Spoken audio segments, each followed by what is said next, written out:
சின்ன வயதா இருந்தாலும் பெரிய வயதா இருந்தாலும் மூட்டு தேய்மானம், முட்டு ஜவ்வு கிழிவு, முட்டுக்குள்ள எண்ணெய் பசை இல்லாம இருக்கக்கூடிய பல நோயாளிகள் நம்மள்ட்ட சிகிச்சை எழுதி முழுமையா குணமடைச்சு போயிருக்காங்க. மட்டும் இல்லாமல் அறுவை சிகிச்சை மட்டுமே தீர்வென்ற நிலைமையில கைவிடப்பட்ட நோயாளிகள், அறுவை சிகிச்சை உடனடியா செஞ்சே ஆகணும்னு கைவிடப்பட்ட நோயாளிகளுக்கு, பல மருத்துவம் பார்த்து தோற்று போயிருக்கக்கூடிய நோயாளிகளுக்கு விடுதலை அடைஞ்சும் போயிருக்காங்க. போலதான் முட்டு தேய்மானமாகி நடக்க முடியாம, கீழே உட்காந்தா எந்திரிக்க முடியாம, காலுக்குள்ள கடக்கு முடக்குங்கிற சத்தத்தோட முட்டுக்குள்ள அந்த எண்ணெய் பசை சுத்தமா வறண்ட நிலைமையில சிகிச்சைக்கா வந்திருந்தாங்க. நான் சர்ஜிக்கல் ட்ரீட்மெண்ட் அடி சொல்லக்கூடிய அறுவை சிகிச்சை இல்லாமல் காலை மீண்டும் மீள் உருவாக்கம் செய்யக்கூடிய மிகச்சிறந்த மருத்துவ சிகிச்சை இங்கே அளிக்கப்படுகிறது. சிகிச்சையிலேயே மிகப்பெரிய மாற்றத்தை உணவாங்க. ஃபர்ஸ்ட் சிகிச்சையிலேயே கிட்டத்தட்ட 80% நல்ல குணம் தெரிஞ்சிடும்.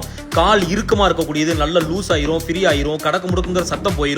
முன்ன இருந்ததுக்கு எனக்கு எவ்வளவோ பரவாயில்ல, நைட்டு தூக்கம் இல்லாம அவதிப்பட்டதுக்கு எனக்கு எவ்வளவோ பரவாயில்ல, கால் இப்ப முட்டு நல்லா ஃப்ரீயா இருக்கு அப்படிங்கிற அளவுக்கு அந்த நோயாளியே சொல்லக்கூடிய அளவுக்கு மாறும். சிகிச்சைக்கு பயன்படுத்தக்கூடிய அனைத்து பொருட்களும் ஒருமுறை பயன்படுத்தக்கூடிய சர்ஜிக்கல் பொருட்களாகும். உயிர் மருத்துவ கழிவுகளை முறையாக அரசு வழிகாட்டின் அடிப்படையில் கழிவு நீக்கம் செய்யப்படுகிறது. முன்பதிவு அவசியம். ஒரு நாளைக்கு 5 நபர்களுக்கு மட்டுமே சிகிச்சை அளிக்கப்படுகிறது. ஹிஜாமா நோய் சார்ந்த மருத்துவ சிகிச்சை மையம், மேலப்பாளையம், திருநெல்வேலி.